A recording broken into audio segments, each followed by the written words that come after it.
हम है तेरा लड़कन का मौसी। हदन है तेरा लड़कन का मौसा। आरा मोरी माई, अब ही तुम्हें बाहर आ जाती। मीट अविनाश भैया एंड मनीष भैया। ससुरी हम पचन एक दूसरे से हेरा गए थे। हाँ दे मनीष भैया सेल्फी स्टैंड निपोरा लेके आए हैं।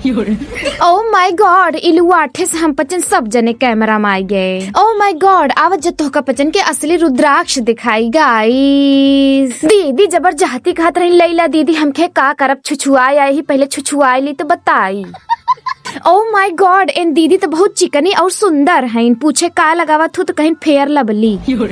मेला में हमारे इतना फैन मिलत है ना, आई कांट एक्सप्लेन। केहू सोचे नहीं रहा कि जोतिया मेला में भेटाई जाए। इन भैया हमसे मिलते इतना खुश हो गए, इनकर हथवाई कापई लगा।